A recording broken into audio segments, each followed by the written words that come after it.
Chapter 19, addiction, just the nursing process. Key things when we're caring for these clients, we want to make sure that we're always non-judgmental. We want to remain objective. We want to convey a message that we want to help them. However, you want to make sure that you're setting consistent limits regarding their behaviors. And with our families, we want to make sure that they have a sense of normalcy, but the environment needs to be safe. So what are some things that we're going to want to assess? You can always do your mental status examination. So using that aseptic, mnemonic, A is for appearance, S is for speech, E is for emotion, which would include their mood and affect. P is for perception. Are they having any auditory or visual hallucinations? T is for thought content. Are they suicidal? Are they homicidal? Are they processing correctly? And then I is insight and judgment. Do they know that they need help? Are they not at that point yet? And then C is for cognition. So your book points out with your assessment, you want to start off with the history. Did they grow up in a chaotic family life? Do they have a family history of substance abuse? Have they ever been to a treatment facility? What's their general appearance? Are they neat and well kempt? Is their hair matted? Are their clothes tattered and uncleaned? Is their mood congruent to their affect? Meaning, are they saying that they're sad and they're tearful, or are they saying that they're happy and they're tearful? Remember, mood is going to be what they subjectively say, and affect is going to be that outward appearance of it. Again, what's their thought process like, right? Are they minimizing their substance abuse? Are they blaming others? Are they trying to rationalize their behavior?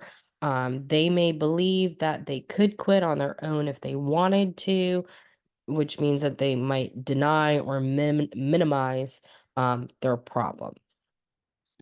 If we're looking at our CWA scale, are they having some type of sensorium intellectual process, right? Are they having hallucinations? Again, what's their judgment and insight? Are they acknowledging their behavior? Are they acknowledging that they have a substance abuse issue, or are they in denial? And then we can move on to like their self-concept. Do they have low self-esteem? Um, are they conveying grandiose behaviors? Do they not feel adequate? Are they unable to cope with their life and their stresses? Are they using this substance to avoid personal pain or difficulties? With roles and relationships, we're looking how they're functioning in their social life, in their family, in their occupation. Um, we might have a parent who's being cared for by their client. We might have a client who can't hold a job. And then our physiological considerations. Many clients with histories of sleep disturbances and things that persist beyond detoxification. They could have liver damage from drinking. They could have hepatitis or HIV from IV drug use. They could have lung or neurological damage from inhalants. So we just need to consider all of those other issues that could be going on. So when we're looking at our data and analysis, and then we decide like what's our priority? Well, safety, right? We always want to make sure that the client is going to be safe. So we want to look at, is there a risk for injury? Is there risk for self-injury? Then you kind of want to do your airway, breathing, circulation, use your Maslow's hierarchy to help you decide what's the highest priority for this client. So are we at risk for an infection now? Or are we having self-care deficits? Um, very often we're going to identify problems with commonly identified when working with clients of substance abuse, we usually have issues with denial, inability to fulfill their roles, dysfunctional family dynamics, and ineffective coping. So, when you start thinking about your outcomes and your identifications, depending on what you've chosen as your priority, would be how you would want to get your outcome identification. So if we have risk for injury, your outcome identification is going to be maybe that the client agrees to a safety plan. Maybe if you're doing something related to denial, that the client accepts responsibility for their own behaviors. Moving on, we have a true or false question. A client who abused substances will commonly state that they can control their use of their substance. And the answer to this is true. Typically, the client is going to be in denial and they're going to commonly state that they can stop using their drug anytime. So this is substance use disorder and the nursing process application continued. Some actions, right? Some interventions that we can do. Teaching. Teaching is huge. We can educate about relapse. We can educate about signs and symptoms of relapse. We can educate the family. We can talk about codependence. We can talk about promoting coping skills, like relaxation techniques, social activities, engaging in other activities that will be fulfilling to them. Our evaluation is just going to be the effectiveness. So, whatever our plan was and whatever our expected outcome was, did our actions actually achieve it? Moving on, we have some age related things. So 15% of children who drank underage, usually alcohol, they usually start consuming alcohol around the age of 13. The CDC reports that 1/10 of alcohol consumed in the United States is by people ages 12 to 20, right? And you can't buy alcohol until you're 21. So 1/10 is consumed by people under the legal age to drink. College is a major area where people start socially drinking and it develops into a major problem. It's estimated that 1/4 of students have some type of negative academic consequence because of their drinking. So that would be that they were drinking and partying all night long, that they weren't able to study for their test, and then they got a negative score, or they missed a class, something negative academically because of alcohol. Certain college students, um, like fraternity members and athletes, I guess, have more problems with alcohol abuse. When we talk about our older adults, approximately 30 to 60% of older adults in treatment actually began drinking with a substance abuse problem after the age of 60. They relate this to issues with chronic pain, their long-term use of prescription medications, their life stress, their grief processes, depression, all kind of feeding into why they start to excessively drink. When we talk about our community-based programs, so we can have outpatient treatment centers where they can come.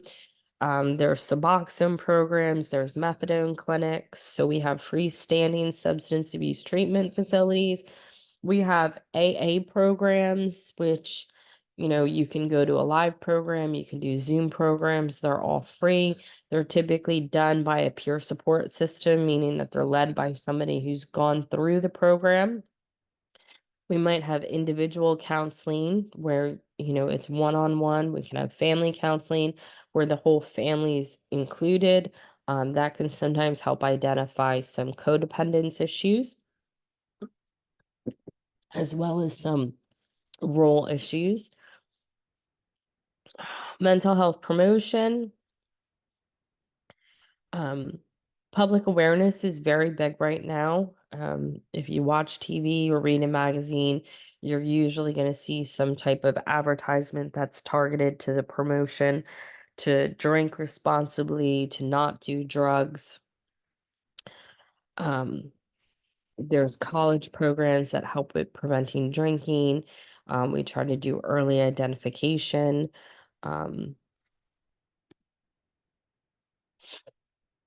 Substance use disorder in the healthcare professional. As healthcare professionals, we have our hands on a lot of controlled substances. And unfortunately, nurses and other medical professionals sometimes divert drugs and they use them on themselves. It's your legal and ethical responsibility to report suspicious behavior to your supervisor. Some common warning signs is going to be somebody who has poor work performance. Maybe once they were a rock star, now they're not, they're frequently absent. Unusual behaviors such as slurred speech, um, social isolations from their peers. Some more specific behaviors would be if you notice that every time they're on, we have incorrect drug counts. Um, if we have excessive controlled substances constantly listed as wasted or contaminated. So when they withdraw the medication, they'll drop it and they'll say, "Oh, I had to throw it away because it was contaminated." So we have excessive reports of that stuff. Um, that their clients are never getting effective pain management. I'd worked with a nurse who was diverting, and the client actually called her out and basically said, "You look like you've had more of the morphine than I've had." Um, Damage or torn packaging of the controlled substance, increased pharmacy errors, meaning that they went in and they counted and they said, "Oh, there's not enough drugs." That kind of falls into the inaccurate drug count, but just a little bit differently. Constant trips to the bathroom after contact with the controlled substance, and consistently leaving early, leaving late, for no apparent reason. We need to be self-aware, right? We do not want to have that place that stigmas or bias against our substance abuse. So you want to make sure that you're aware of your own beliefs about alcohol and drugs. Um, be honest and open with yourself, because if you have a history with it or your family has a history with it, it can strongly influence your interactions with clients. And when we talk about families and nurses themselves having a history, it can negatively affect your client if they remind you of somebody you truly care about and therefore you're not as consistent with your boundaries. Just like it can negatively affect your client if you've had a negative history and you're even more strict on your boundaries than you normally will. It can make you be overly harsh, it can make you be overly critical to your clients. So being aware again of your self bias is very important. You want to make sure that you remain open, you remain objective, and you treat these patients with the dignity and compassion that they deserve. And these next few slides are just the key points that your chapter points out. And that is the end of this lecture.